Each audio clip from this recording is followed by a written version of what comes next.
Both the fixed and the removable options are great options.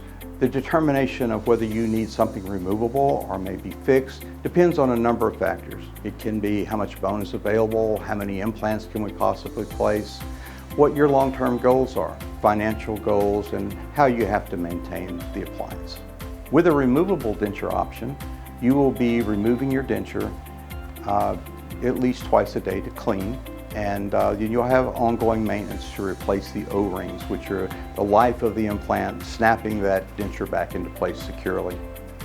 With the fixed option, the zirconia roundhouse, we're able to place that in with a very strong cement, and you will clean with a Waterpik and a toothbrush.